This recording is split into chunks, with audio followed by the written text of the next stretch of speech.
आमे गत अध्याय रे पढ़ी कौन पंचम पाठ अभ्यास बसगं मन। अच्छा आज आमे पढ़ा षष्ठ पाठ जार शीर्षक हूँ राष्ट्र संरक्षण ही।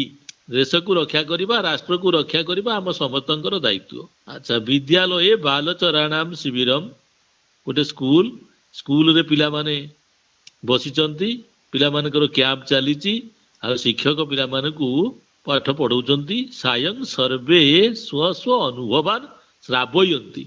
संध्या समय रे समस्ते निज निजर अनुभव को सब शुणाउचंती।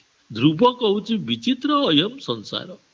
को पिला कौन अनुभव करुची कौन भावुची से विषय रे शिक्षक आगे छात्र माने आलोचना करुचंती। निज निजर अभिज्ञता को निज निजर अनुभव को निज निजर एक्सपीरियंस को समस्ते निज कहउचंती। ध्रुव प्रथमे कहूची विचित्र अयम संसार। ये संसारटा बड़ विचित्र। केचन महापुरुषा महात्मा गांधी बत अहिंसा या पाठं पाठयंती। केतेक महापुरुष थिले जो माने महात्मा गांधी परी अहिंसा विषय रे पाठ पढ़ाउचंती। अन्येच आउ केतेक अछंती जे आणविक अस्त्राणां निर्माण विधाय जो आणविक अस्त्र माने एटॉमिक बम याकु सब निर्माण विधाय तैयारी करी जगत संहारम करतुं इच्छन्ति। ये जगत को ये सृष्टि को संहार करबा पई ध्वंस करबा पई नष्ट करबा पई इच्छा करूछन्ति। सिद्धार्थ ध्रुव एक अभिज्ञतारू एक कथा से कहला। सिद्धार्थ से कहूची वस्तु तो विज्ञान से सत्प्रयोग राष्ट्र से कल्याणाय। प्रकृत रे विज्ञान को जदि आमे सत् मार्ग रे प्रयोग करिबा ताले निश्चित भाव रे राष्ट्र मंगल हबो। आ जदि आमे ताकू दुरुपयोग करिबा जदि मिस यूज करिबा ताले निश्चित भाव रे राष्ट्र विनाश बा ध्वंस हबो। सुश्रुत आउ जने पिला से तार एक्सपीरियंस तार अनुभव से जहाँ भावुँ से कथा कहला आ यस हाँ हाँ दुरुपयोग तू अभिशाप हेब। आमे जदि मिसयूज जे विज्ञान मिसयूज करवा जेकोसी जिनसर जदि आमे दुरुपयोग करवा मिसयूज करवा ताले निश्चित भाव में ध्वंस बा रिजल्ट खराब रिजल्ट मिल। चरक से कहूँ विदितं अस्ति किं दुष्माकम। अच्छा तुम्हें माने जानिच कि तो प्राचीन काले अपि आणविक अस्त्राणां मानवेषु प्रयोग निषिद्ध आसीत्। प्राचीन काल रे मध्य ये जो आणविक अस्त्र एटॉमिक बम ये सब वर्तमान खाली नुहे ये सब प्राचीन काल रे पूर्व काल रे मध्य आणविक अस्त्र सबू थिला। एवं जो आणविक अस्त्र गुड़िक मानवेषु प्रयोग निषिद्ध आसीत्। मनीष मानक ऊपर को प्रयोग करवा संपूर्ण निषिद्ध थिला। मनीष ऊपर को प्रयोग करा जाऊ नथिला। ध्रुव कहूँ कि पुरापी एतादृशानि अस्त्राणि आसन कौन पूर्व काल रे आग काल रे ए प्रकार आणविक अस्त्र सब थिला जे संग मानवेषु प्रयोग वर्जित आसीत। जो एटॉमिक बम जो आणविक अस्त्र जे मनीष मानक ऊपर को प्रयोग करा जाऊ नथिला। सिद्धार्थ किमिदम सत्यम। अच्छा सतरे कौन यह बड़ा आश्चर्यकर कथा। से चरक प्रत्यक्ष किं प्रमाणम। प्रत्यक्ष कौन प्रमाण तुम्हें चाहूच जदि चाहूच प्रत्यक्ष भाव में यार प्रमाण यार उदाहरण ताले राष्ट्र संरक्षण ही। राष्ट्र रक्षा करवा आम समस्त कर्तव्य। अयं पाठ ये जो लेसन जो षष्ठ पाठ ये महाभारत आधारित महाभारत विषय रे ये रु आसी अच्छी महाभारत आधारित राष्ट्र संरक्षण ही लेसन टी ये तंग पठित ज्ञास्याम। आमे आस ये लेसन टी को पढ़िबा आउ यार प्रत्यक्ष प्रमाण आमे जानिबा। बर्तमान षष्ठ पाठ राष्ट्र संरक्षण ही। ततः प्रथमे देखागला कौन ना प्रविशति शोक पुत्र शोक संतप्ता युधिष्ठिर भीम द्रौपदी च रणभूमौ प्रविशन्ति।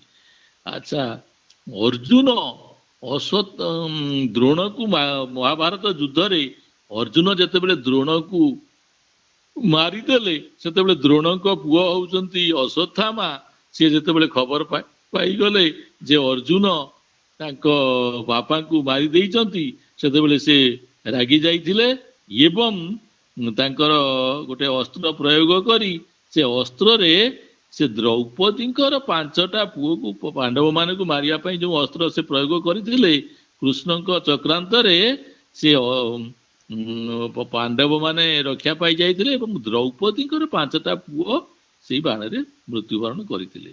ତେଣୁ ଦ୍ରୌପଦୀ ପ୍ରଥମେ ଦେଖାଗଲା ପୁତ୍ର ଶୋକ ସନ୍ତପ୍ତା। ତେଣୁ ଦ୍ରୌପଦୀଙ୍କର 5ଟା ଯାକ ପୁଅ ମରିଯିବା ପରେ ପୁତ୍ର ଶୋକରେ ଦୁଃଖ ପ୍ରକାଶ କରି ପ୍ରଥମେ ଦେଖାଗଲେ ଯୁଧିଷ୍ଠିର, ଭୀମ ଏବଂ ଦ୍ରୌପଦୀ ଯୁଦ୍ଧ କ୍ଷେତ୍ରରେ ପ୍ରବେଶ କରିଛନ୍ତି। ଯୋଉ ଯୁଦ୍ଧ କ୍ଷେତ୍ରରେ ଦ୍ରୌପଦୀଙ୍କର 5ଟା ଯାକ ପୁଅ ମରିଯାଇଛନ୍ତି।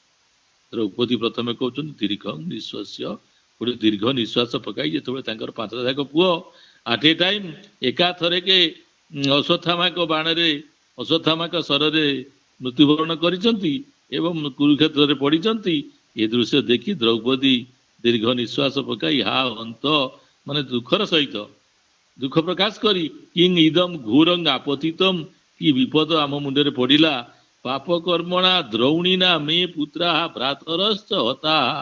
ପାପିଷ୍ଠ ଦ୍ରୌଣୀ, ଦ୍ରୌଣୀ ଦ୍ରୋଣଙ୍କ ପୁଅକୁ ଦ୍ରୌଣୀ କହନ୍ତି, ଯେମିତି ଦଶରଥଙ୍କ ପୁଅକୁ ଦାଶରଥୀ, ସେମିତି ଦ୍ରୋଣଙ୍କ ପୁଅକୁ ଦ୍ରୌଣୀ ଅର୍ଥାତ ଅଶ୍ୱତ୍ଥାମା। ପାପିଷ୍ଠ ଅଶ୍ୱତ୍ଥାମା ମୋ ପୁଅ ଓ ଭାଇମାନଙ୍କୁ ମାରି ଦେଇଛି। ଅଗ୍ନିଇବ ଦହତି ମାଂ ଅୟମ୍ ଶୋକ। ଅଗ୍ନି ଯେମିତି ଦହନ କରେ ସେମିତି ଇଏ ଶୋକ ରୂପକ ଅଗ୍ନି, ପୁତ୍ର ଶୋକ ରୂପକ ଅଗ୍ନି ଇଏ ମତେ ଦହନ କରୁଛି, ମାନେ ମତେ ବହୁ କଷ୍ଟ ଦଉଛି। ଯୁଧିଷ୍ଠିର ଶୁଭେ କଲ୍ୟାଣୀ ଧୈର୍ଯ୍ୟମ୍ ଧାରୟ, ଧୈର୍ଯ୍ୟ ଧାରଣ କର, ନୂନମ୍ ତବ ପୁତ୍ରା ବିରଗତି ଏବ ପ୍ରାପ୍ତା। ଯୁଧିଷ୍ଠିର ଦ୍ରୌପଦୀକୁ ବୁଝଉଛନ୍ତି ଯେ ହେ ପ୍ରିୟେ, ହେ କଲ୍ୟାଣୀ, ତୁମେ ଧୈର୍ଯ୍ୟ ଧାରଣ କର, ଯାହା ତ ହବାର ହେଇ ସରିଲାଣି। ତେଣୁ ନୂନମ୍ ତବ ପୁତ୍ରା, ନିଶ୍ଚିତ ଭାବରେ ତୁମର ପୁଅମାନେ ଏ ଯୁଦ୍ଧ କ୍ଷେତ୍ରରେ ମୃତ୍ୟୁବରଣ କରିଥିବାରୁ ସେମାନେ ବୀରଗତିକୁ ଲାଭ କରିଛନ୍ତି। ବୀରମାନଙ୍କ ଯୋଉ ବୀରମାନେ ଯୁଦ୍ଧ କରନ୍ତି, ମାରନ୍ତି ନହେଲେ ମରନ୍ତି। ତେଣୁ ନୂନମ୍ ତବ ପୁତ୍ରା ବୀରଗତି ଏବ ପ୍ରାପ୍ତା, ନିଶ୍ଚିତ ଭାବରେ ତୁମ ପୁଅମାନେ ବୀରଗତିକୁ ପ୍ରାପ୍ତ ହୋଇଛନ୍ତି। ବୀର ଜନନୀ ତ୍ୱମ୍, ତୁମେ ବୀରପୁତ୍ର ପ୍ରସବିନୀ, ବୀରପୁତ୍ର ମାନଙ୍କୁ ତୁମେ ଜନ୍ମ ଦେଇଛ। ତେଣୁ ତୁମର ପୁତ୍ରମାନେ ସେଇ ବୀରଗତିକୁ ହିଁ ପ୍ରାପ୍ତ ହୋଇଛନ୍ତି। ତେଣୁ ତୁମର ଶୋଚିତୁମ୍ ନ ଅର୍ହସି, ତୁମେ ଆଉ ଦୁଃଖ କର ନାହିଁ। ଦୁଃଖ କରିବା ତୁମର ଆଦୌ ଉଚିତ ନୁହଁ, କାରଣ ତୁମର ପୁତ୍ରମାନେ ଯୁଦ୍ଧ ଭୂମିରେ ମୃତ୍ୟୁବରଣ କରିଛନ୍ତି। ତେଣୁ ସେମାନେ ବୀରଗତିକୁ ହିଁ ପ୍ରାପ୍ତ ହେଇଛନ୍ତି। ଦ୍ରୌପଦୀ କଥଂ ମନ୍ଦ ଭାଗ୍ୟା ଅହମ୍ ଧୈର୍ଯ୍ୟମ୍ ଧାରୟାମି। ମନ୍ଦ ଭାଗ୍ୟା, ମୁଁ କେମିତି ଧୈର୍ଯ୍ୟ ଧାରଣ କରିବି? ମୋର 5ଟା ଯାକ ପୁଅକୁ ଏକା ବେଳକେ ଅଶ୍ୱତ୍ଥାମା ବିନାଶ କରିଛି। ଯାବତ ଅସୌ କ୍ରୂର କର୍ମା ନ ଦଣ୍ଡ୍ୟତେ, ଯେ ପର୍ଯ୍ୟନ୍ତ ଏଇ ନିଷ୍ଠୁର ଓ ପାପିଷ୍ଠ ଅଶ୍ୱତ୍ଥାମା ଦଣ୍ଡିତ ନ ହେଇଛି, ତାବତ୍ ଅହଂ ଇତଃ ନ ଗମିଷ୍ୟାମି, ସେ ପର୍ଯ୍ୟନ୍ତ ମୁଁ ଏଇଠାରୁ ମାନେ ଏ ଯୁଦ୍ଧ ଭୂମିରୁ ନ ଗମିଷ୍ୟାମି, କୁଆଡେ ଯିବି ନାହିଁ। ଅତ୍ରୈବ ଚ ପ୍ରାଣ ତ୍ୟାଗମ୍ କରିଷ୍ୟାମି, ଏଇ ଯୁଦ୍ଧ ଭୂମିରେ ମୋ ପୁତ୍ର ମାନଙ୍କ ପାଖରେ ମୁଁ ପ୍ରାଣ ତ୍ୟାଗ କରିବି, ଅର୍ଥାତ୍ ସୁଇସାଇଡ୍ କରିବି। ଯୁଧିଷ୍ଠିର ପ୍ରିୟେ, ଏ ପ୍ରିୟେ ମା ଏବଂ ବ୍ରୁୟା, ଏପରି କୁହ ନାହିଁ। ସ ପାପ କର୍ମା କୁତ୍ର ଗତ ନ ଜାନିମ ବୟମ୍, ସେ ପୁଅମାନଙ୍କୁ ମାରି ଦେଇ କୁଆଡେ ଚାଲି ଯାଇଛି, କୁଆଡେ ଆବସ୍କଣ୍ଡେଡ୍, କୁଆଡେ ଲୁଚି ଯାଇଛି। ଇତି ନ ଜାନିମ, ଆମେ ବର୍ତ୍ତମାନ ତାକୁ ଜାଣିନେ ସେ କୋଉଠି ଅଛି। ଅତି ଦୂରମ୍, କୁଆଡେ ବହୁ ଦୂରକୁ। କିଞ୍ଚିତ ଦୁର୍ଗମ ବନଂ ପ୍ରବିଷ୍ଟ ହବା ଭବେ, କୌଣସି ଦୁର୍ଗମ ବନରେ ସେ ଯାଇ ଲୁଚି ଯାଇଛି। ସେଠୁ ଦ୍ରୌପଦୀ ଭୀମ ପ୍ରତି ଭୀମକୁ ଲକ୍ଷ୍ୟ କରି, ଆର୍ଯ୍ୟପୁତ୍ର, ଏ ସ୍ୱାମୀ, କ୍ଷତ୍ର ଧର୍ମଂ ଅନୁସ୍ମରନ୍, କ୍ଷତ୍ରିୟ ଧର୍ମକୁ ସ୍ମରଣ କରି ମାଂ ଶୋକ ସାଗରାତ ରକ୍ଷ, ମତେ ତୁମେ ଇଏ ଶୋକ ସାଗରରୁ ରକ୍ଷା କର। ଅସ୍ମିନ୍ ସଂସାରେ କଶ୍ଚିତ୍ ଅପି ତ୍ୱୟା ସଦୃଶ ପରାକ୍ରମୀ ନାସ୍ତି। ତେଣୁ ଦ୍ରୌପଦୀ ତାଙ୍କର ସ୍ୱାମୀ ଦ୍ୱିତୀୟ ପାଣ୍ଡବ ଭୀମକୁ ଉତ୍ତେଜିତ କରି, କ୍ରୋଧ ଭାବ ଉତ୍ତେଜିତ କରାଇ ତାଙ୍କୁ କହୁଛନ୍ତି, ହେ ସ୍ୱାମୀ, ହେ ଆର୍ଯ୍ୟପୁତ୍ର, ଏ ସଂସାରରେ ତୁମ ଠାରୁ ବଳି ପରାକ୍ରମୀ କେହି ନାହାନ୍ତି। ପୁରା କହିଲେ ଆଗ କାଳରେ ବା ପୂର୍ବରୁ ବାରଣାବତେ ତ୍ୱମେବ ପାଣ୍ଡବାନ ରକ୍ଷିତବାନ, ବାରଣାବତରେ ତୁମେ ହିଁ ପାଣ୍ଡବ ମାନଙ୍କୁ ରକ୍ଷା କରିଥିଲ। ଆଉ ବିରାଟ ନଗରେ ଅପି, ବିରାଟ ରାଜ୍ୟରେ ମଧ୍ୟ ତୁମେ କୀଚକକୁ ହତ୍ୟା କରି ମୋତେ ପ୍ରାଣ ସଙ୍କଟରୁ ଉଦ୍ଧାର କରିଥିଲ। ଭୀମ ଯୁଧିଷ୍ଠିରଙ୍କ ପ୍ରତି, ଭୀମ ସେଠୁ ଯୁଧିଷ୍ଠିରଙ୍କୁ ଲକ୍ଷ୍ୟ କରି ଭ୍ରାତଃ ଭାଇ ଦ୍ରୌଣୀ ଅନୁଗନ୍ତୁଂ ମହ୍ୟଂ ଅନୁମତି ଦଦାତୁ ଭବାନ। ଦ୍ରୌଣୀ ହେଲେ ଅଶ୍ୱତ୍ଥାମା, ଦ୍ରୋଣପୁତ୍ର ଅଶ୍ୱତ୍ଥାମାକୁ ଅନୁଗମନ କରିବା ପାଇଁ ସେ କୋଉଠି ଲୁଚିଛି, ମୁଁ ତାକୁ ଯାଉଛି ଖୋଜି ବାହାର କରିବି, ମୋତେ ଅନୁମତି ପ୍ରଦାନ କରନ୍ତୁ ଏ ଭାଇ। ଯୁଧିଷ୍ଠିର କହୁଛି ସାଙ୍ଗେ ସାଙ୍ଗେ ପରମିଶନ, ଗଛ ବଛ ଯାଅ ବତ୍ସ ବିଜୟୀ ଭବ, ତୁମେ ଜୟଲାଭ କର, ନକୁଳ ତବ ସାରଥୀ ଭବତୁ। ଆଉ ତୁମେ ଏକୁଟିଆ ନ ଯାଇ ସାଙ୍ଗରେ ନକୁଳକୁ ନେଇଯାଅ, ନକୁଳ ତୁମର ସାରଥୀ ହୁଅନ୍ତୁ। ଭୀମସେନ ନିର୍ଗଚ୍ଛତି, ଏକଥା ଯୁଧିଷ୍ଠିରଙ୍କ ଅନୁମତି ନେଇ ଭୀମସେନ ନିର୍ଗଚ୍ଛତି ଚାଲି ଯାଇଛନ୍ତି। ଆଉ ଶ୍ରୀକୃଷ୍ଣ ଅର୍ଜୁନେନ ସହ ପ୍ରବିଶତି, ତାପରେ ଶ୍ରୀକୃଷ୍ଣ ଅର୍ଜୁନଙ୍କୁ ସହିତ ପ୍ରବେଶ କରିଛନ୍ତି। ଶ୍ରୀକୃଷ୍ଣ କହୁଛନ୍ତି ଏ ଧର୍ମରାଜ, ଏ ଯୁଧିଷ୍ଠିର, ଯୁଧିଷ୍ଠିରଙ୍କୁ ଧର୍ମରାଜ ବୋଲି ଡକାଯାଏ, ଧର୍ମରାଜ ବୋଲି କୁହାଯାଏ। ଏ ଧର୍ମରାଜ ସମୀଚୀନ ନ କୃତଂ ଭବତା, ଆପଣ ଠିକ କଲେ ନାହିଁ। ପୁତ୍ର ଶୋକ ବିହ୍ୱଳ ଭୀମସେନ, ଭୀମସେନ ବର୍ତ୍ତମାନ ପୁତ୍ର ଶୋକରେ ବିହ୍ୱଳ। ଏକାକୀ ଏବ ଦ୍ରୌଣୀ ହନ୍ତୁଂ ଅବିଧାବତୀ, ଏକୁଟିଆ ଦ୍ରୌଣୀ ହନ୍ତୁଂ ଅଶ୍ୱତ୍ଥାମାକୁ ମାରିବାକୁ ଦୌଡ଼ିଛନ୍ତି। ତେଣୁ ଆପଣ ସମୀଚୀନମ୍ ନ କୃତମ୍, ଠିକ କଲେ ନାହିଁ। ଯୁଧିଷ୍ଠିର ସେଠୁ କହୁଛନ୍ତି ଭଗବାନ, କୃଷ୍ଣଙ୍କୁ କହୁଛନ୍ତି ହେ ଭଗବାନ, ସ ତୁ ଏକାକୀ ଏବ ଦ୍ରୋଣପୁତ୍ରାୟ ଅଳମ୍, ସ ମାନେ ଭୀମ, ଏକାକୀ ଏବ, ଭୀମ ତ ଏକୁଟିଆ ଦ୍ରୋଣପୁତ୍ର ଅଶ୍ୱତ୍ଥାମାକୁ ମାରିବା ପାଇଁ ଯଥେଷ୍ଟ। ଶ୍ରୀକୃଷ୍ଣ ବତ୍ସ, ଯୁଧିଷ୍ଠିରଙ୍କୁ ହେ ଯୁଧିଷ୍ଠିର, ନ ଜାନାତି ଭବାନ, ଆପଣ ଜାଣିନାହାନ୍ତି, ଦ୍ରୌଣେ ହେ ଚପଳାଂ ପ୍ରକୃତିମ୍, ଅଶ୍ୱତ୍ଥାମାଙ୍କର ଯୋଉ ଚଞ୍ଚଳ ସ୍ୱଭାବ ବିଷୟରେ ଆପଣ ଜାଣିନାହାନ୍ତି। ପିତୁ ଦ୍ରୋଣାତ ପ୍ରାପ୍ତଂ ବ୍ରହ୍ମଶିର ନାମ ଅସ୍ତ୍ରଂ ବିଦ୍ୟତେ ତସ୍ୟ ପାର୍ଶ୍ୱେ, ବାପା ଦ୍ରୋଣଙ୍କ ପାଖରୁ ସେ ଅଶ୍ୱତ୍ଥାମା ପାଇ ଗୋଟେ ବ୍ରହ୍ମାସ୍ତ୍ର, ଗୋଟେ ଅସ୍ତ୍ର ତାଙ୍କ ପାଖରୁ ସେ ଶିକ୍ଷା କରିଛି, ଯାହାର ନାମ ହଉଛି ବ୍ରହ୍ମଶିର ନାମକ ଅସ୍ତ୍ର। ସେ ଅସ୍ତ୍ରଟା ତା ପାଖରେ ରହିଛି, ଅଶ୍ୱତ୍ଥାମା ପାଖରେ। ଆଉ ଯଦି ତତ୍ ପ୍ରଯୁଜ୍ୟତେ, ଯଦି ସେଇ ବ୍ରହ୍ମଶିର ନାମକ ବ୍ରହ୍ମାସ୍ତ୍ରକୁ ସେ ପ୍ରୟୋଗ କରେ, ତାହେଲେ ସର୍ବା ପୃଥିବୀ ଦଗ୍ଧା ସ୍ୟାତ୍, ସମ୍ପୂର୍ଣ୍ଣ ପୃଥିବୀ ପୋଡ଼ି ପାଉଁଶ ହେଇଯିବ। ସେଠୁ ଯୁଧିଷ୍ଠିର କହିଲେ ଅପି ଏବଂ, ତାହେଲେ ଏମିତି କଥା। ଆଚାର୍ଯ୍ୟଣ କୀଦୃଶ ଅନର୍ଥ କୃତ, ଆଚାର୍ଯ୍ୟ କହିଲେ ଦ୍ରୋଣାଚାର୍ଯ୍ୟ କେମିତି ଗୋଟେ ଗଣ୍ଡଗୋଳିଆ କାମ କରିଦେଇଛନ୍ତି, ଭୁଲ କାମ, ଅନର୍ଥ କୃତ। କିଂ ଚପଳ ବାଳକେଭ୍ୟ ଏତାଦୃଶ ଭୀଷଣାନାଂ ଅସ୍ତ୍ରାଣାଂ ପ୍ରଦାନଂ ଉଚିତମ୍, ସିଏ ଅଶ୍ୱତ୍ଥାମା ଗୋଟେ ଚପଳ ବାଳକ, ତା ଚଞ୍ଚଳ ବାଳକ, ଅର୍ଥାତ ଫିକିଲନେସ ତାର ଏ ପର୍ଯ୍ୟନ୍ତ ଯାଇନାହିଁ, ପିଲାଳିଆମି ବା ଚଗଲାମି ତା ପାଖରେ ଏ ପର୍ଯ୍ୟନ୍ତ ରହିଅଛି।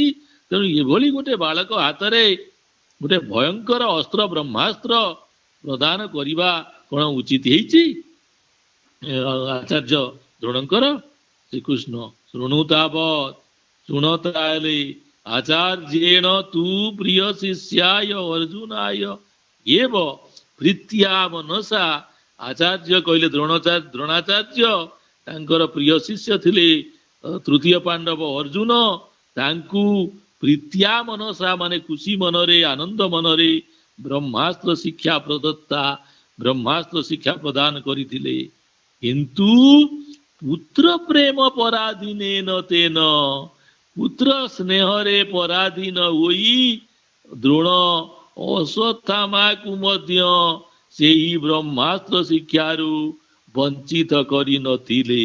ଅର୍ଥାତ୍ ଦ୍ରୋଣ ଦେଖିଲେ ଯେ ମୁଁ ଏ ଅର୍ଜୁନକୁ ପ୍ରିୟ ଶିଷ୍ୟ ଭାବରେ ବ୍ରହ୍ମାସ୍ତ୍ର ଶିକ୍ଷା ପ୍ରଦାନ କଲି, କିନ୍ତୁ ମୋ ପୁଅ ଅଶ୍ୱତ୍ଥାମା ତାକୁ ମଧ୍ୟ ମୁଁ ବ୍ରହ୍ମାସ୍ତ୍ର ଶିକ୍ଷା ପ୍ରଦାନ କରିବି, ଏ କଥା ଭାବି ତାଙ୍କ ପୁଅ ଅଶ୍ୱତ୍ଥାମାକୁ ବି ବ୍ରହ୍ମାସ୍ତ୍ର ଶିକ୍ଷାରୁ ବଞ୍ଚିତ କରିନଥିଲେ।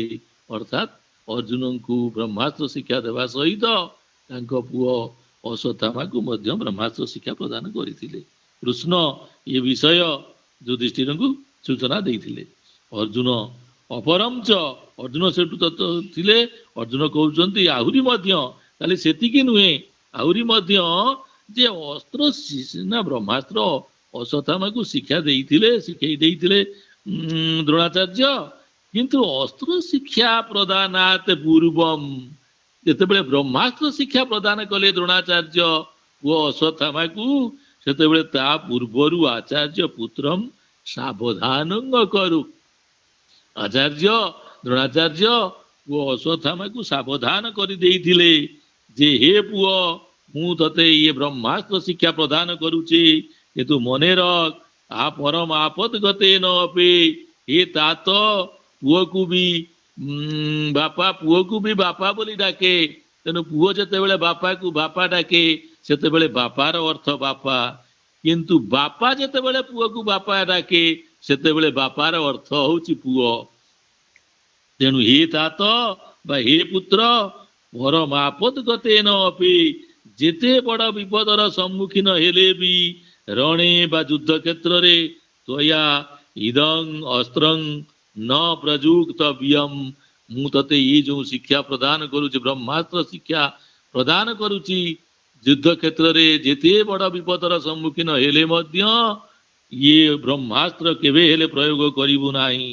ଆଉ ବିଶେଷତଃ ସ୍ପେସିଆଲି ମାନବେଷୁ ନ ପ୍ରଯୋକ୍ତବ୍ୟଂ, ମଣିଷ ମାନଙ୍କ ଉପରେ ଇଏ ବ୍ରହ୍ମାସ୍ତ୍ର କେବେ ହେଲେ ପ୍ରୟୋଗ କରିବୁ ନାହିଁ। ଯୁଧିଷ୍ଠିର ସମ୍ପ୍ରତି ଆଶ୍ୱସ୍ତ ଅସ୍ମି, ଅର୍ଜୁନ ଯେତେବେଳେ ଏ କଥା କହିଦେଲେ, ଅର୍ଜୁନ ଏ କଥା ପଢୁଥିଲେ ନା ତାଙ୍କର ଏକାଠି ସମସ୍ତେ, ତେଣୁ ଅର୍ଜୁନ ସେଇ କଥାଟା ଜାଣିଥିଲେ। ଅର୍ଜୁନ ସେଠୁ ସୂଚେଇ ଦେଲେ ଯେ ଏମିତିଆ ବ୍ରହ୍ମାସ୍ତ୍ର ଶିକ୍ଷା ପ୍ରଦାନ କରିଥିଲେ ସତ, କିନ୍ତୁ ବ୍ରହ୍ମାସ୍ତ୍ର ଶିକ୍ଷା ପ୍ରଦାନ ପୂର୍ବରୁ ଦ୍ରୋଣାଚାର୍ଯ୍ୟ ଅଶ୍ୱତ୍ଥାମାକୁ ଇଏ ସାବଧାନ କରିଦେଇଥିଲେ ଯେ ଇଏ ବ୍ରହ୍ମାସ୍ତ୍ର କେବେ ହେଲେ ମଣିଷ ମାନଙ୍କ ଉପରକୁ ପ୍ରୟୋଗ କରିବୁ ନାହିଁ। ଯୁଧିଷ୍ଠିର ସମ୍ପ୍ରତି ଆଶ୍ୱସ୍ତ ଅସ୍ମି, ଯୁଧିଷ୍ଠିର ଟିକେ ଆଶ୍ୱସ୍ତ ହେଲେ, କହିଲେ ଯେ ଯେହେତୁ ସାବଧାନ କରିଦେଇଛନ୍ତି ଦ୍ରୋଣାଚାର୍ଯ୍ୟ ଅଶ୍ୱତ୍ଥାମାକୁ, ତେଣୁ ମଣିଷ ମାନଙ୍କ ଇଏ ଭୀମ ବର୍ତ୍ତମାନ ଯାଇଛନ୍ତି ତାଙ୍କୁ ଆଟାକ୍ କରିବା ପାଇଁ, ତେଣୁ ଇଏ ଭୀମ ଉପରକୁ କେବେ ପକେଇବ ନାହିଁ ବ୍ରହ୍ମାସ୍ତ୍ର। ମନ୍ୟେ ସ ବ୍ରହ୍ମାସ୍ତ୍ର ପ୍ରୟୋଗମ୍ ନ କରିଷ୍ୟତି, ମୁଁ ଭାବୁଛି ଯେ ସେ ଅଶ୍ୱତ୍ଥାମା ଭୀମଙ୍କ ଉପରକୁ ବ୍ରହ୍ମାସ୍ତ୍ର ପ୍ରୟୋଗ କରିବ ନାହିଁ। ଶ୍ରୀକୃଷ୍ଣ ସେଠୁ କୁହନ୍ତି ତରି ନ ଜାନାସି ତସ୍ୟ ମନୋବୃତ୍ତି, ତାହେଲେ ତୁମେ ଅଶ୍ୱତ୍ଥାମାର ମନୋଭାବକୁ ଜାଣିନାହ। ପିତୁ ଉପଦେଶେନ ଅସନ୍ତୁଷ୍ଟ ସହ, ବାପା ଦ୍ରୋଣଙ୍କ ଯୋଉ ଆଡଭାଇଜ, ଯୋଉ ଉପଦେଶ ଦେଲେ ଯେ ମୁଁ ତତେ ବ୍ରହ୍ମାସ୍ତ୍ର ଶିକ୍ଷା ପ୍ରଦାନ କରୁଛି, କିନ୍ତୁ ଏ ବ୍ରହ୍ମାସ୍ତ୍ରକୁ ଯେତେ ବିପଦର ସମ୍ମୁଖୀନ ହେଲେ ମଧ୍ୟ ଯୁଦ୍ଧ କ୍ଷେତ୍ରରେ ପ୍ରୟୋଗ କରିବୁ ନାହିଁ, କିମ୍ବା ବିଶେଷ କରି ମଣିଷ ମାନଙ୍କ ଉପରକୁ ଥ୍ରୋ କରିବୁ ନାହିଁ। ତେଣୁ ଇଏ ଯୋଉ ଉପଦେଶରେ ସେ ଅସନ୍ତୁଷ୍ଟ ହେଇଗଲେ, କିଏ ସେ ଅଶ୍ୱତ୍ଥାମା। ଏବଂ ସ ଏକଦା ଦ୍ୱାରକା ପୁରୀ ଆଗଛ, ଦିନେ ସେ ଦ୍ୱାରକାରେ ଆସି ପହଞ୍ଚିଗଲା ଅଶ୍ୱତ୍ଥାମା। ଆଉ ବ୍ରହ୍ମାସ୍ତ୍ର ମୁଁ ଦତ୍ୱା, ମତେ ବ୍ରହ୍ମାସ୍ତ୍ର ପ୍ରଦାନ କରି ସ ସୁଦର୍ଶନ ଚକ୍ର ଅବାଞ୍ଛତ। ଦିନେ ଅଶ୍ୱତ୍ଥାମା ବାପାଙ୍କ ଉପଦେଶରେ ଅସନ୍ତୁଷ୍ଟ ଥିବା ଅଶ୍ୱତ୍ଥାମା ଦ୍ୱାରକାରେ ଆସି ଦିନେ ପହଞ୍ଚିଲା ମୋ ପାଖରେ, ଏବଂ ମତେ ସେଇଠୁ ବ୍ରହ୍ମାସ୍ତ୍ର ଦେଇ କହିଲା ପ୍ରଭୁ ମତେ ବର୍ତ୍ତମାନ ଆପଣ ମୋ ଠାରୁ ବ୍ରହ୍ମାସ୍ତ୍ର ନିଅନ୍ତୁ, ଆଉ ମତେ ଆପଣଙ୍କ ସୁଦର୍ଶନ ଚକ୍ର ଦିଅନ୍ତୁ। ଯୁଧିଷ୍ଠିର ଆଶ୍ଚର୍ଯ୍ୟ, ଯୁଧିଷ୍ଠିର ସେଠୁ ଆଶ୍ଚର୍ଯ୍ୟ ହେଇଗଲେ, କହିଲେ କଥମ ଚକ୍ରଙ୍ଗିତି, କଣ ହେଲା ଆପଣଙ୍କୁ ସୁଦର୍ଶନ ଚକ୍ର ସେ ମାଗିଲା? ଶ୍ରୀକୃଷ୍ଣ ହଁ ମୟା କଥିତମ୍, ମୁଁ କିନ୍ତୁ କହିଲି ନା ହମ ତ୍ୱତ୍ତଃ ବ୍ରହ୍ମାସ୍ତ୍ରଂ ଇଚ୍ଛାମି, ମୁଁ ତୋ ଠାରୁ ବ୍ରହ୍ମାସ୍ତ୍ର ଚାହୁଁ ନାହିଁ, ମୋର ବ୍ରହ୍ମାସ୍ତ୍ର ଦରକାର ନାହିଁ। ଯଦି ତ୍ୱଂ ମମ ଗଦାମ ଶକ୍ତିଂ ଧନୁ ଚକ୍ରଂ ବା ଇଚ୍ଛସି, ଯଦି ତୁମେ ମୋ ଠାରୁ ଗଦା ଶକ୍ତି ଧନୁ ଏବଂ ଚକ୍ର କହିଲେ ସୁଦର୍ଶନ ଚକ୍ର ଚାହୁଁଛ, ତାହେଲେ ମୁଁ ତତେ ତୁମକୁ ଦେଇପାରେ ବା ଦେଇଦେବି, କିନ୍ତୁ ତୁମ ବ୍ରହ୍ମାସ୍ତ୍ରର ଆବଶ୍ୟକତା ମୋର କିଛି ନାହିଁ। ଯୁଧିଷ୍ଠିର ସେଠୁ କହୁଛନ୍ତି ଉତ୍କଣ୍ଠାର ସହିତ ତତସ୍ତତଃ। କଣ ହେଲା ତାପରେ? ତାପରେ କଣ ହେଲା? ଶ୍ରୀକୃଷ୍ଣ ସ ତୁ ଚକ୍ରଂ ଏବ ଅଯାଚତ। ମୁଁ ତ ତାକୁ କହିଦେଲି ଗଦା ଶକ୍ତି ଧନୁ ଚକ୍ର ମୋ ପାଖରେ ଯାହା ଅଛି ତୁ ଯାହା ମାଗୁଛୁ ମାଗେ ମୁଁ ଦେଇଦେବି, କିନ୍ତୁ ତୁ ବ୍ରହ୍ମାସ୍ତ୍ର ମୋର ଆବଶ୍ୟକତା ନାହିଁ। ସେଠୁ ଶ୍ରୀକୃଷ୍ଣ କହିଲେ ସ ତୁ ଚକ୍ରଂ ଏବ ଅଯାଚତ। ସେ ମତେ ମୋ ଠାରୁ ସୁଦର୍ଶନ ଚକ୍ରକୁ ହିଁ ମାଗିଲା। ଗୃହାଣ ଚକ୍ରଂ ଇତି ଉକ୍ତ। ମୁଁ ସେଠୁ ସାଙ୍ଗେ ସାଙ୍ଗେ କହିଦେଲି ନିଅ ଚକ୍ର ମୋ ଠାରୁ। ସ ମାନେ ଅଶ୍ୱତ୍ଥାମା ସବ୍ୟେନ ପାଣିନା ମାନେ ଲେଫ୍ଟ ହ୍ୟାଣ୍ଡରେ ମାନେ ବାମ ହାତରେ ଚକ୍ରମ ଗୃହୀତବାନ। ସେ ଭାବିଲା ଇଏ ଗୋଟେ ସାଧାରଣ ଖେଳଣା ଚକପ ବୋଲି ଭାବି ବେଖାତିର କରି ସୁଦର୍ଶନ ଚକ୍ରକୁ ବାଁ ହାତରେ ଚକ୍ରମ ଗୃହୀତବାନ। ଭଗବାନ ଶ୍ରୀକୃଷ୍ଣଙ୍କର ସେଇ ସୁଦର୍ଶନ ଚକ୍ରକୁ ନିଜର ବାମ ହାତରେ ଧଇଲା। କିନ୍ତୁ ସେ ତ ଭଗବାନ ଶ୍ରୀକୃଷ୍ଣଙ୍କ ମାୟା। କିନ୍ତୁ ସ ତତ୍ ଚକ୍ରମ ସ୍ୱସ୍ଥାନାତ୍ ସଞ୍ଚାଳୟିତୁମପି ସମର୍ଥଃ ନ ଅଭବତ୍। ଚକ୍ରକୁ ନବା ତ ଦୂରର କଥା, ଯୋଉ ଚକ୍ର ଯୋଉ ଜାଗାରେ ଥୁଆ ହେଇଥିଲା ସେଇ ଜାଗାରୁ ଉଠେଇବାକୁ ମଧ୍ୟ ସମର୍ଥ ହୋଇପାରିଲା ନାହିଁ। ସ ଚକ୍ରମ ସ୍ୱସ୍ଥାନାତ୍ ସଞ୍ଚାଳୟିତୁମପି ସମର୍ଥଃ ନ ଅଭବତ୍। ଯୁଧିଷ୍ଠିର ଜାନିମ ଭବତଃ ଦିବ୍ୟାଂ ଶକ୍ତିଂ। ହଁ ଆମେ ଜାଣିଛୁ ଆପଣଙ୍କର ଯୋଉ ଦିବ୍ୟ ଅଲୌକିକ ଶକ୍ତି ବିଷୟରେ ଆମେ ସମ୍ପୂର୍ଣ୍ଣ ଅବଗତ ଅଛୁ। ଶ୍ରୀକୃଷ୍ଣ ତଦା ଅହଂ ନୈରାଶ୍ୟେନ ଖିନ୍ନଂ ଦ୍ରୌଣୀ ପୃଷ୍ଠବାନ। ସେତେବେଳେ ସୁଦର୍ଶନ ଚକ୍ରକୁ ନବା ତ ଦୂରର କଥା, ବେଖାତିର କରି ବାମ ହାତରେ ଯେତେବେଳେ ଧରିଲା ଏବଂ ସେ ଚକ୍ରକୁ ନିଜ ଚକ୍ର ସ୍ଥାନରୁ ଉଠେଇବାକୁ ସମର୍ଥ ହେଇପାରିଲା ନାହିଁ, ସେତେବେଳେ ସେ ନିରାଶ ହେଇଗଲା ଏବଂ ମନ ଦୁଃଖରେ ପୀଡ଼ିତ ଅଶ୍ୱତ୍ଥାମାକୁ ଶ୍ରୀକୃଷ୍ଣ ସେଠୁ କହିଲେ ମୁଁ ପଚାରିଲି ବତ୍ସ କିମର୍ଥଂ ତ୍ୱଂ ଇଦଂ ଦିବ୍ୟଂ ଚକ୍ରଂ ବାଞ୍ଚସି। ଆଚ୍ଛା କହିଲ ବାବୁ ତୁମେ ଇଏ ଦିବ୍ୟ ଚକ୍ର ସୁଦର୍ଶନ ଚକ୍ର କଣ ପାଇଁ ମାଗୁଛ ମତେ? ଯୁଧିଷ୍ଠିର କିଂ ଉକ୍ତମ୍ ତେନ। କଣ ସେ କହିଲା? ଶ୍ରୀକୃଷ୍ଣ ସ ପ୍ରତ୍ୟବଦତ୍। ସ ମାନେ ଅଶ୍ୱତ୍ଥାମା ରିପ୍ଲାଏ ଦେଲା, ପ୍ରତ୍ୟବଦତ୍ ମାନେ ରିପ୍ଲାଏ। ପ୍ରାର୍ଥିତଂ ତେ ମୟା ଚକ୍ରଂ ଦେବଦାନବ ପୂଜିତଂ ଅଜୀୟ ସ୍ୟାଂ ଇତି ବିଭୋ ସତ୍ୟମେତଦ୍ ବ୍ରବୀମି ତେ।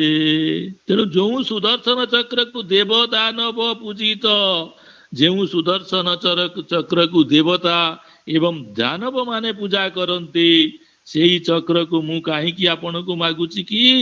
ନା ଅଜେୟ ସ୍ୟାଂ ହେ ବିଭୋ, ହେ ସର୍ବବ୍ୟାପକ ଭଗବାନ ଶ୍ରୀକୃଷ୍ଣ, ଅହଂ ଅଜେୟ ସ୍ୟାମ୍ ମୁଁ ଅଜେୟ ହେବି, ମତେ କେହି ଜୟ କରିପାରିବେ ନାହିଁ। ମୋ ପାଖରେ ସୁଦର୍ଶନ ରହିଲେ ମତେ କେହି ପରାସ୍ତ କରିପାରିବେ ନାହିଁ। ସତ୍ୟମେତତ୍ ବ୍ରବୀମି ତେ। ଇଏ ସତ କଥା ମୁଁ ବର୍ତ୍ତମାନ ତୁମକୁ କହୁଛି। ଏଇଥିପାଇଁ ମୁଁ ସୁଦର୍ଶନ ଚକ୍ର ତୁମକୁ ମାଗୁଛି ଯେ ସୁଦର୍ଶନ ଚକ୍ର ମୋ ପାଖରେ ରହିଲେ ମତେ କେହି ପରାସ୍ତ କରିପାରିବେ ନାହିଁ, ମୁଁ ଅଜେୟ ହେଇଯିବି। ଅତୋହଂ ବ୍ରବୀମି, ଏଣୁ ମୁଁ କହୁଛି ତସ୍ମିନ୍ ଚଞ୍ଚଲେ କ୍ରୂରେ ଚ ଦ୍ରୋଣପୁତ୍ରେ। ସେ ଯୋଉ ଚଞ୍ଚଳ ମାନେ ଫିକିଲ, କ୍ରୂର ମାନେ ନିଷ୍ଠୁର, ଇଏ ଯୋଉ ଦ୍ରୋଣପୁତ୍ର ଅଶ୍ୱତ୍ଥାମାକୁ ଆଦୌ ବିଶ୍ୱାସ କରିବା ଉଚିତ ନୁହେଁ। ତତଃ ଯୁଧିଷ୍ଠିରାର୍ଜୁନୌ ଶ୍ରୀକୃଷ୍ଣେନ ସହ ରଥାରୋହଣଂ ନାଟୟତଃ। ତାପରେ ଯୁଧିଷ୍ଠିର ଅର୍ଜୁନ ଆଉ କୃଷ୍ଣଙ୍କ ସହିତ ରଥରେ ବସିକି ରଥାରୋହଣଂ ନାଟୟତଃ, ରଥରେ ଆରୋହଣ କଲେ, ଅର୍ଥାତ୍ ଯୁଦ୍ଧ କ୍ଷେତ୍ରକୁ ଯିବା ପାଇଁ ରଥରେ ଆରୋହଣ କଲେ, ରଥରେ ବସିଲେ। ଅଶ୍ୱତ୍ଥାମା ରେ ଦୁଷ୍ଟ ଭୀମ। ଭୀମ ଯାଇକି ସେତେବେଳକୁ ପହଞ୍ଚିଗଲାଣି ଅଶ୍ୱତ୍ଥାମା ପାଖରେ। ତେଣୁ ଅଶ୍ୱତ୍ଥାମା କହୁଛି ରେ ଦୁଷ୍ଟ ଭୀମ ତ୍ୱଂ ଅଦ୍ୟ ବଧ୍ୟୋଷି ମୟା, ଆଜି ମୁଁ ତତେ ବିନାଶ କରିବି। ବିଲୋକ୍ୟ ସେଠୁ ଟିକେ ଚାହିଁ ଦେଇକି ରହି ପ୍ରଥମ ଶ୍ରୀକୃଷ୍ଣାର୍ଜୁନୌ ଯୁଧିଷ୍ଠିରଶ୍ଚ। କଣ ହେଲା? ଶ୍ରୀକୃଷ୍ଣ ଅର୍ଜୁନ ଯୁଧିଷ୍ଠିର ସମସ୍ତେ କଣ ଏଇ ଯୁଦ୍ଧ ଭୂମି ଆଗେଇ ଆସିଛନ୍ତି। ସ୍ୱଗତମ୍, ସ୍ୱଗତମ୍ ମାନେ ମନେ ମନେ प्रकाशं माने जोड़ाक सर्वश्राव्यं प्रकाशम स्वगतं मतम सर्वश्राव्यम प्रकाशम जोड़ाक समस्ते शुणी पारिबे सेटा को कहती प्रकाशम जोड़ाक समस्ते शुणी पारिबेनि निजे निजे अच्छा सेटा को स्वगतम कहती मने मने इदानीं किं करवाणी कौन करी वर्तमान दृष्टम हाँ हाँ मने देख मने पड़ा असुनी विषम समय ये विषम समय रे मु वर्तमान आसी पहुंची गली युद्ध क्षेत्र रे मु एका भीम नकुल कृष्ण युधिष्ठिर अर्जुन युधिष्ठिर समस्त सेपटे मु एकमात्र तेणु वर्तमान ये विषम समय रे मु उपस्थित हो जाइछि मते एमाने निश्चित भाव रे विनाश करिवे बा दंडित करिवे तेणु ये विषम समय रे मो पाखरे जो ब्रह्मास्त्र रही पिता मते जो ब्रह्मास्त्र देइथिले सेही ब्रह्मास्त्र ही मोर हेबे शरण मोर हेबे रक्षक मुचयामि अस्त्रं मु वर्तमान ए ब्रह्मास्त्र को छाड़ीबी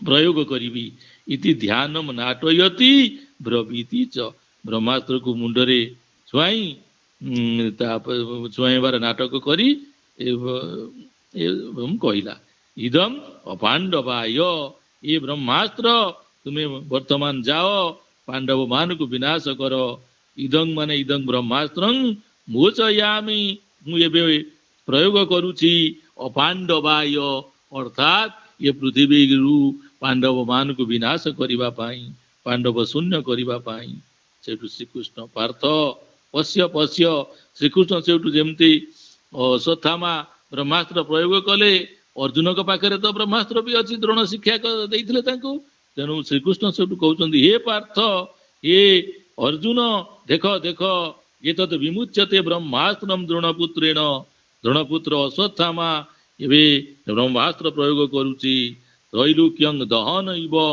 स्वर्ग मर्त्य पाताल तीन लोक को भस्म कला परी प्रचंड ज्वाल भयंकर शिखा शिखा विशिष्ट अग्नि परित प्रसरती चारिआडे वर्तमान माड़ी माड़ी चली हे अर्जुन तमपि मुंच ब्रह्मास्त्रम तुम्हें भी तुम पाखे ब्रह्मास्त्र को गुरु आचार्य द्रोण पाखर तुम्हें जो ब्रह्मास्त्र शिक्षा कर जो ब्रह्मास्त्र तुम पाखे विद्यमान से ब्रह्मास्त्र को तुम्हें भी प्रयोग कर ये तत् निवारयितुम ये ब्रह्मास्त्र को काटिबा पाई निवारण करिबा पाई तुम पाखे ब्रह्मास्त्र को तुम्हें भी प्रयोग कर श्रीकृष्ण अर्जुन को ये अनुमति प्रदान करे अर्जुन सेठु नमः भगवती भगवान को मोर नमस्कार स्वस्ति आचार्य पुत्राय आचार्य पुत्र हेले अश्वत्थामा तांकर मध्य मंगल हेउ स्वस्ति मे भ्रातृभ्य मो भाई मानकर मंगल हेउ उत्सृज्यते मया ब्रह्मास्त्रं मोरा उपाय नहीं ब्रह्मास्त्र तो वर्तमान अश्वत्थामा प्रयोग कर सारी तेणु उत्सृज्यते मया ब्रह्मास्त्रं मु से ब्रह्मास्त्र को काटिबा पाई निवारण करिबा पाई मु भी ब्रह्मास्त्र प्रयोग वर्तमान करुची अस्त्रं अस्त्रेण साम्यतां इति तेणु से ब्रह्मास्त्र द्वारा प्रशमित हेउ या कही अर्जुन तांको ब्रह्मास्त्र मध्य से अश्वत्थामा को ब्रह्मास्त्र को काटिबा पाई अर्जुन मध्य निज ब्रह्मास्त्र को प्रयोग कले सेठु ततः प्रविशतः व्यास नारद तापरे प्रवेश कले रंगमंच को व्यास आउ नारद युद्ध क्षेत्र को व्यास एवं नारद उभय प्रवेश कले नारद कहउचंती व्यास को लक्ष्य करी व्यास प्रति पश्यतु भवान देखंतु महाशय कोयं अनर्थ क्रियते एताभ्यां वीराभ्याम ये दी वीर किभली अनर्थ सृष्टि कलेनी ब्रह्मास्त्र प्रयोग करी युद्ध क्षेत्र रे केमिति अनर्थ सृष्टि कलेनी समन्ता चारिआडे वर्धमाना बड़ी बड़ी चली प्रचंड अनल शिखा भयंकर अग्नि शिखा ये आकाश लिहंती इव आकाश को ग्रास कला परी चारिआडे अग्नि शिखा वर्तमान व्यापी चली गगनाथ आकाशरु सहस्रशः उल्का भूमौ पतंती हजार हजार उल्का पिंड भूमि रे तले पड़ुचंती कंपते खलु सपर्वत वन द्रुमा सकला मही ये समस्त पृथ्वी ଯେଉଁ ପୃଥିବୀରେ ପର୍ବତ ବଣ ଗଛ ଲତା ସବୁ ବିଦ୍ୟମାନ, ଏ ସମସ୍ତ ମଇ ସମସ୍ତ ପୃଥିବୀ ବର୍ତ୍ତମାନ ଥରିବାକୁ ଲାଗିଲାଣି। ପବନ ସ୍ତବ୍ଧ ଜାତ, ପବନ ମଧ୍ୟ ବହିବା ବନ୍ଦ କରିଦେଲାଣି। ସହସ୍ରାଂଶୁ ନ ଭାସତେ, ସହସ୍ରାଂଶୁ କହନ୍ତି ସୂର୍ଯ୍ୟଙ୍କୁ, ସେ ମଧ୍ୟ ଆଉ ଦେଖା ଯାଉନାହାନ୍ତି। ଶୈଳାହା ବିଦିର୍ଜ୍ୟନ୍ତେ, ପର୍ବତ ଗୁଡାକ ଭାଙ୍ଗି ଖଣ୍ଡ ଖଣ୍ଡ ହେଇ ତଳେ ପଡୁଛି। କଥମପି ଏତୌ ନିବାରଣୀୟ, କୌଣସି ମତେ ଏ ଦୁହିଁକୁ ଅଟକାନ୍ତୁ, ଅନ୍ୟଥା ନଚେତ୍ ସକଳମ୍ ଜଗତ ଧ୍ୱସ୍ତଂ ଭବିଷ୍ୟତି, ସମସ୍ତ ଜଗତ ଧ୍ୱଂସ ହେଇଯିବ। ସେଠୁ ବ୍ୟାସ ନାରଦ ଦି ଜଣ ଯାକ ସେଠୁ କହିଲେ, ଭୂ ବୀରଉ, ଏ ଅର୍ଜୁନ ଆଉ ଅଶ୍ୱତ୍ଥାମା ଦୁଇ ଜଣଙ୍କୁ କହିଲେ, ଭୂ ବୀରଉ, ଏ ବୀର ଦୁହେଁ ସଂଘରତମ୍ ନିଜାସ୍ତ୍ରୀ, ନିଜ ନିଜ ଅସ୍ତ୍ରକୁ ନିଜ ନିଜ ପ୍ରୟୋଗ କରିଥିବା ନିଜ ନିଜ ବ୍ରହ୍ମାସ୍ତ୍ରକୁ ଫେରେଇ ନିଅ। ନାରଦ କହୁଛନ୍ତି, ନାନା ଶସ୍ତ୍ର ବିଦ ପୂର୍ବେ ଯେପ୍ୟତୀତା ମହାରଥା, ନୈତଦସ୍ତ୍ରଂ ମନୁଷ୍ୟେଷୁ ତୈ ପ୍ରଯୁକ୍ତଂ କଥଂ ଚନ। ଯେ ତୁମେ କଣ ଆଜି ବଡ ବୀର ହେଇଛ? ଇଏ ତୁମ ପୂର୍ବରୁ ବଡ ବଡ ବୀର ମାନେ ଥିଲେ, ମହାରଥ ମାନେ ମହାଯୋଦ୍ଧା ଥିଲେ, ଯୋଉମାନେ ନାନା ଶସ୍ତ୍ର ବିଦ୍ୟାରେ ନିଜକୁ ପାରଦର୍ଶିତା ଲାଭ କରିଥିଲେ, ବଡ ବଡ ମହାରଥ ସବୁ ଥିଲେ। କିନ୍ତୁ ସେମାନଙ୍କ ପାଖରେ ବି ବ୍ରହ୍ମାସ୍ତ୍ର ଥିଲା, ସେମାନେ ବି ବ୍ରହ୍ମାସ୍ତ୍ର ଶିକ୍ଷା ଜାଣିଥିଲେ। କିନ୍ତୁ ଏତତ ଅସ୍ତ୍ରଂ, ଇଏ ବ୍ରହ୍ମାସ୍ତ୍ରକୁ ମନୁଷ୍ୟେଷୁ ତୈ କଥଂ ଚ ନ ପ୍ରଯୁକ୍ତମ୍, ମଣିଷ ମାନଙ୍କ ଉପରକୁ ସେମାନେ କେବେ ହେଲେ କେହି କୌଣସି ବୀର ପ୍ରୟୋଗ କରିନଥିଲେ ୟା ପୂର୍ବରୁ, ଯାହା ଆଜି ତୁମେ ଦିଏ କରିଛ। ଅସ୍ତ୍ରଂ ବ୍ରହ୍ମ ଶିରୋ, କାହିଁକି ପ୍ରୟୋଗ କରିନଥିଲେ ନା ତାର ଅଛି ପୃଷ୍ଠଭୂମି, ତାର ଅଛି ଯେ ଅସ୍ତ୍ରଂ ବ୍ରହ୍ମ ଶିରୋ ଯତ୍ର ପରମାସ୍ତ୍ରେଣ ବଧ୍ୟତେ, ଯୋଉଠି ବ୍ରହ୍ମାସ୍ତ୍ର ଦ୍ଵାରା କଟାଯାଏ, ସେଠି କଣ ହୁଏ ନା ସମାହା ଦ୍ୱାଦଶ ପର୍ଜନ୍ୟ, ମେଘକୁ ପର୍ଜନ୍ୟ ବୋଲି କୁହାଯାଏ ସଂସ୍କୃତରେ। ସମା ବର୍ଷକୁ ସମା, ଯେ ଦ୍ୱାଦଶ ସମାହା ମାନେ 12 ବର୍ଷ ପର୍ଯ୍ୟନ୍ତ ସେ ରାଷ୍ଟ୍ରରେ ବର୍ଷା ପର୍ଜନ୍ୟ ବର୍ଷା ଆଉ ବୃଷ୍ଟି କରେ ନାହିଁ।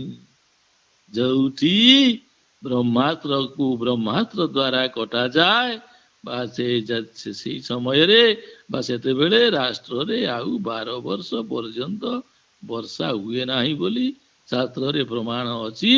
ତେଣୁ ତୁମ ପୂର୍ବରୁ ଯୋଉ ବଡ ବଡ ଯୋଦ୍ଧା ମାନେ ଥିଲେ, ଯେଉଁମାନେ ବ୍ରହ୍ମାସ୍ତ୍ର ଚାଳନା ଜାଣିଥିଲେ, କିନ୍ତୁ ସେମାନେ କେବେ ହେଲେ ବ୍ରହ୍ମାସ୍ତ୍ର ପ୍ରୟୋଗ କାହା ଉପରକୁ, ମଣିଷ ମାନଙ୍କ ଉପରକୁ କରିନଥିଲେ। ତାର କାରଣ ଥିଲା ଏହା, ବ୍ରହ୍ମାସ୍ତ୍ର ଦ୍ଵାରା ପ୍ରୟୋଗ କରାଗଲେ 12 ବର୍ଷ ପର୍ଯ୍ୟନ୍ତ ଆଉ ଦେଶରେ ବର୍ଷା ହୁଏ ନାହିଁ, ଫଳରେ ଅନାବୃଷ୍ଟି ହୁଏ, ଲୋକମାନେ ମୃତ୍ୟୁବରଣ କରନ୍ତି, ପ୍ରାଣୀମାନେ ମୃତ୍ୟୁବରଣ କରନ୍ତି।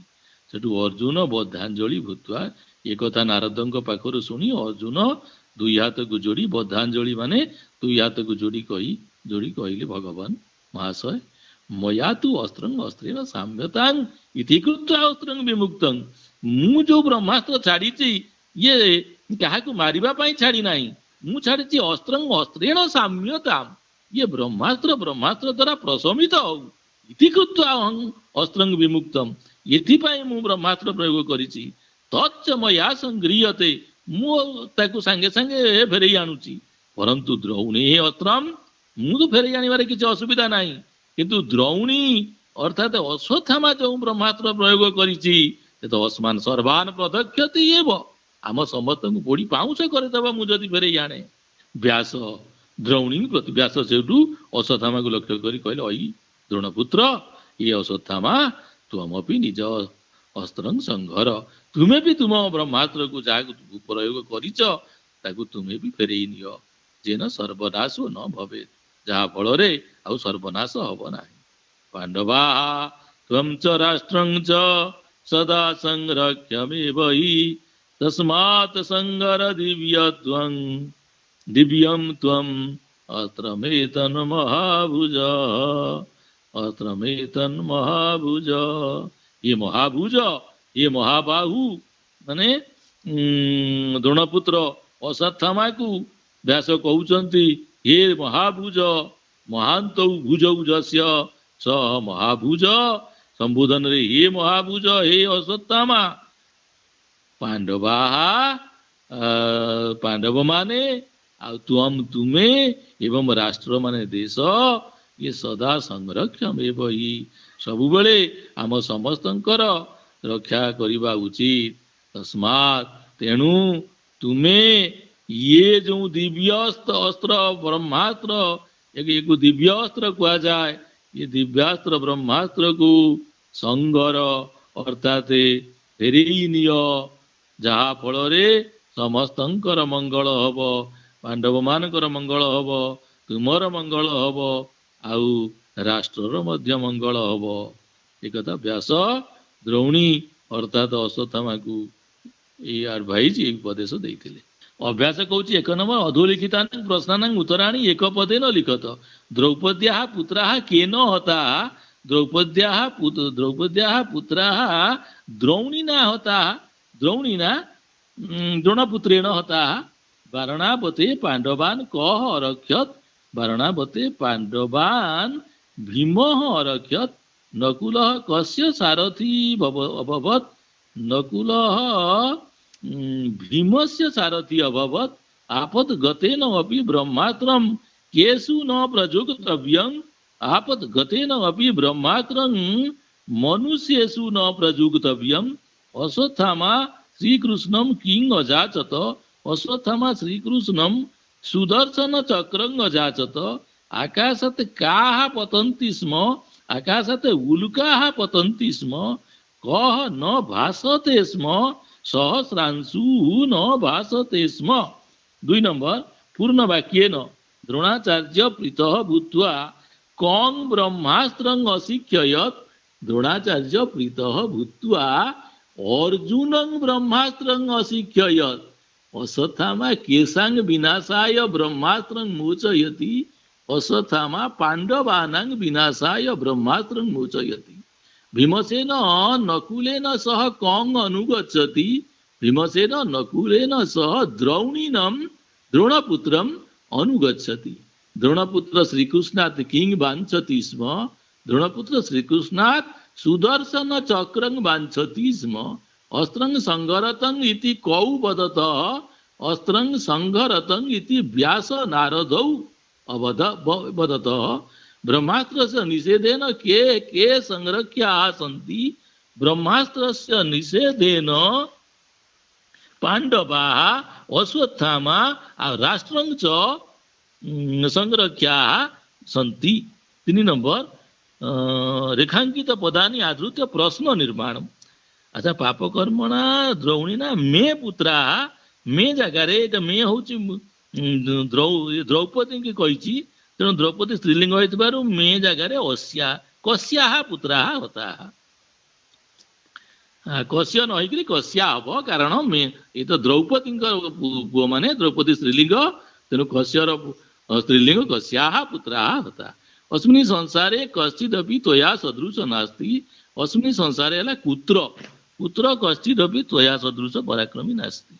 यहाँ पर न जानाति भवान द्रौणे चपलां प्रकृतिम, द्रौणे क्वेश्चन हम कस्य चपलां प्रकृतिम, न जानाति भवान कस्य चपलां प्रकृतिम। आचार्यः पुत्रं सावधानं अकरोत्, कः पुत्रं सावधानं अकरोत्।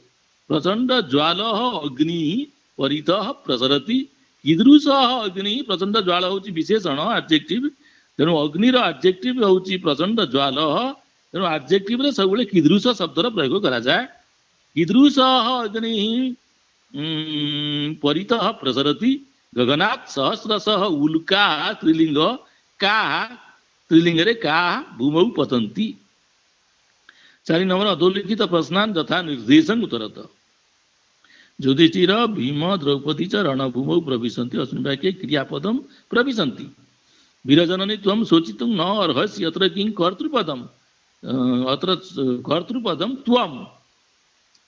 आचार्येण कीदृशः अनर्थः कृतः, अस्मिन् वाक्ये किं विशेष्य पदम विशेष्य होची अनर्थ अनर्थ होची विशेष्य।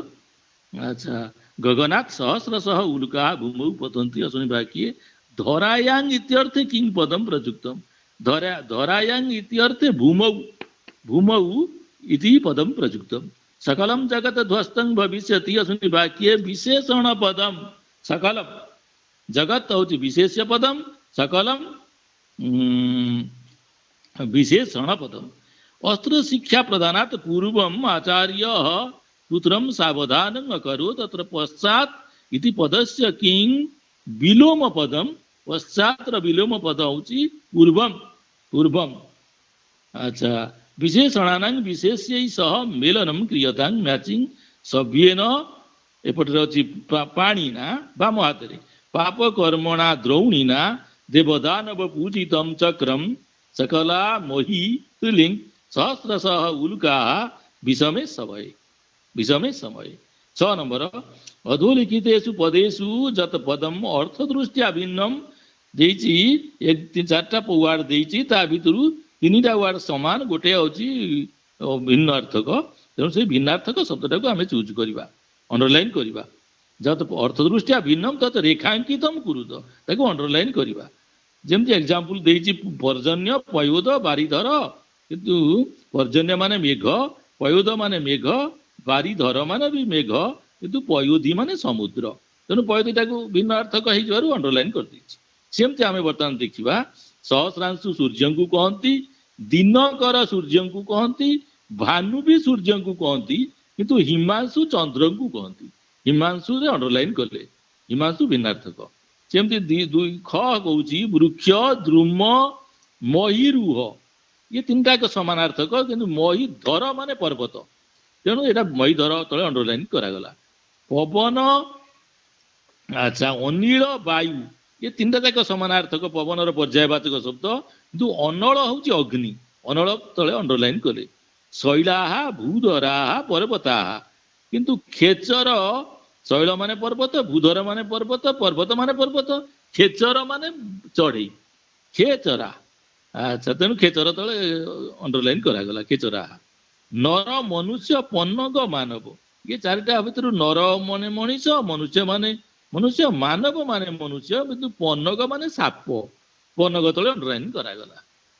तापर 7 नंबर कहूँ श्लोकमाश्रित समुचित क्रमेण अन्वयं पुरत तात परम आपद गतेन अपि डैश आसला अपि त्वया रणे इदं अस्त्रम विशेषतः मनुष्येषु न एव प्रयुक्तव्यम विशेषतः डैश जगह मनुष्येषु न एव प्रयुक्तव्यम। तापर ख आसला नाना शस्त्रविदः जे अपि पूर्वे महारथा अतीता तैः इदं अस्त्रं मनुष्येषु न कथंचन प्रयुक्तम मनुष्येषु इदं अस्त्रं मनुष्येषु न प्रयुक्तव्यम वा मानवेषु न प्रयुक्तव्यम। गो ड्यास त्वं च राष्ट्रं च पांडवाः त्वं च राष्ट्रं च सदा संरक्षण एव हि। अच्छा संरक्षण एव हि ड्यास ड्यास रासला हि महाभुज तस्मात् त्वं एतत् दिव्यं अस्त्रं संगर एतत् दिव्यं अस्त्रं संगर। अच्छा तापरे आसीगला 8 नंबर होची कोन ना घट कोन अधोलिखितानि वाक्यानि घटनाक्रम अनुसार आमे वर्तमान एको लिखिबा। घटनाक्रम अनुसार वर्तमान आसुची फास्ट आसीगला घ द्रौणीना द्रौपद्या भ्रातर पुत्रा च हता। प्रथम रे द्रौणी हेले अश्वत्थामा ये द्रौपदी भाई वो पुओ मान को मारिदेले। तापरे आसुची कोन मारी दे सारिबा परे द्रौपदी भाई और पुओ मान को द्रौपदी द्रोणपुत्रम दंडयितुम कथयति ज द्रौपदी द्रोणपुत्र अश्वत्थामा को मारिबा पई कहिसंती। तापरे आसी जाउची कोन ना युधिष्ठिर भीम को नकुलेन सह द्रौणी अनुगंतुम कथयति। तापरे भीम को परमिशन देले युधिष्ठिर जे तुमे जाई ଅଶ୍ୱତ୍ଥାମା କୁ ମାର ଥିଲା। ତାପରେ ଗ ଗ ପରେ ତାପରେ ଆସି ଯାଉଛି କଣ ଛ ଇଦମ୍ ଦୃଷ୍ଟ୍ୱା ଅଶ୍ୱତ୍ଥାମା ବ୍ରହ୍ମାସ୍ତ୍ର ମୁଞ୍ଚତି। ଶ୍ରୀକୃଷ୍ଣ ଯୁଧିଷ୍ଠିର ଅର୍ଜୁନାଭ୍ୟାମ ସହ ଯୁଦ୍ଧ କ୍ଷେତ୍ର ପ୍ରବିଶତି। ଚାରିରେ ତିନିରେ ଗଲା କଣ ନା ଯୁଧିଷ୍ଠିର ଭୀମଂ ନକୁଳନ ଅନୁଗନ୍ତୁଂ କଥୟତି। ତାପରେ ଶ୍ରୀକୃଷ୍ଣ ଯୁଧିଷ୍ଠିର ଅର୍ଜୁନାଭ୍ୟାମ ସହ ଯୁଦ୍ଧ କ୍ଷେତ୍ର ଗଚ୍ଛତି। ଚାରି ପାଞ୍ଚରେ ଆସୁଛି ଇଦମ୍ ଦୃଷ୍ଟ୍ୱା ଅଶ୍ୱତ୍ଥାମା ବ୍ରହ୍ମାସ୍ତ୍ର ମୁଞ୍ଚତି। ଯେତେବେଳେ ଦେଖିଦେଲା ଯେ ସମସ୍ତେ ଯାଉଛନ୍ତି ଯୁଦ୍ଧ କ୍ଷେତ୍ରକୁ ଆସୁଛନ୍ତି କୃଷ୍ଣଙ୍କ ସହିତ, ସେତେବେଳେ ଅଶ୍ୱତ୍ଥାମା ନିରୁପାୟ ହେଇକରି ବ୍ରହ୍ମାସ୍ତ୍ର ପରିତ୍ୟାଗ କରିଛି। ତାପରେ ମଧ୍ୟ ସାତରେ ଆସିଯିବ ଖ ଏତମ୍ ଅନର୍ଥଂ ଦୃଷ୍ଟ୍ୱା ନାରଦ ବ୍ୟାସୌ ତତ୍ର ଆଗଚ୍ଛତ। ଯେତେବେଳେ ବ୍ରହ୍ମାସ୍ତ୍ର ଛାଡ଼ିଛି ଅଶ୍ୱତ୍ଥାମା, ସେତେବେଳେ ଇଏ ଅନର୍ଥ ହବାର ଦେଖି ଜାଣି ନାରଦ ବ୍ୟାସ ଆସି ପହଞ୍ଚି ଯାଇଛନ୍ତି। ଲାଷ୍ଟରେ କହୁଛି ତୌ ବିଶ୍ୱସ୍ୟ ସଂରକ୍ଷଣାର୍ଥଂ ଦିବ୍ୟଙ୍ଗସ୍ତ୍ରଂ ସଂଘର୍ତ୍ତୁଂ କଥୟତ। ଚ ଲାଷ୍ଟ ତୌ ବିଶ୍ୱସ୍ୟ ସଂରକ୍ଷଣାର୍ଥଂ ସମଗ୍ର ଜଗତକୁ ରକ୍ଷା କରିବା ପାଇଁ ଦିବ୍ୟ ଅସ୍ତ୍ର ବ୍ରହ୍ମାସ୍ତ୍ରକୁ ଫେରି ନେବା ପାଇଁ କହିଛନ୍ତି। ଆଚ୍ଛା, ତାପରେ 9 ନମ୍ବର ରେଖାଙ୍କିତ ପଦେଷୁ ପ୍ରସଙ୍ଗାନୁସାରଂ ଉଚିତଂ ଅର୍ଥ ଚୟନଂ କୁରୁତ। ଆଚ୍ଛା, କିଂ ଇଦମ୍ ଘୋରଂ ଆପତିତଂ, ଘୋରଂ ମାନେ ଭୟଙ୍କର, ସମୀଚୀନମ୍ ନ କୃତଂ ଭବତା, ସମୀଚୀନର ଅର୍ଥ ହଉଛି ଉଚିତମ ଲାଷ୍ଟ। ଆଚ୍ଛା, ଗରେ ହଉଛି ପବନ ସ୍ତବ୍ଧ ଜାତ, ମାନେ ସ୍ତବ୍ଧ ଜାତ ମାନେ ସ୍ଥଗିତ ଜାତ, ଆଉ ପବନ ବହିବେଲା ନାହିଁ। ସକଳଂ ଜଗତ ଧ୍ୱସ୍ତଂ ଭବିଷ୍ୟତି, ସକଳଂ ମାନେ ସମସ୍ତ। ଆଚ୍ଛା, ଦ୍ୱାଦଶ ସମାହା ମାନେ ବର୍ଷାଣି, ଦ୍ୱାଦଶ ସମାହା ମାନେ 12 ବର୍ଷ ପର୍ଜନ୍ୟ ହଉଛି ମେଘ, ତେଣୁ ସମାନାର୍ଥକ ଶବ୍ଦ ହଉଛି ଅର୍ଥ ହଉଛି ବର୍ଷାଣି, ପର୍ଜନ୍ୟ ହଉଛି ମେଘ, ମେଘର ଅନ୍ୟ ନାମ ପର୍ଜନ୍ୟ। ବର୍ଷା ଦ୍ୱାଦଶ ସମା ତଦରାଷ୍ଟ୍ର ନାଭି ବର୍ଷତି, 12 ବର୍ଷ ଯାଏ ସେ ଦେଶରେ ଆଉ ବର୍ଷା ହୁଏ ନାହିଁ। ବର୍ତ୍ତମାନ ଆମର ଲେସନ 6 ମାନେ ଷଷ୍ଠ ପାଠ ଆଜି ସମାପ୍ତ ହେଲା। ଆସନ୍ତା ଅଧ୍ୟାୟରେ ଆମେ ସପ୍ତମ ପାଠ ପଢିବା।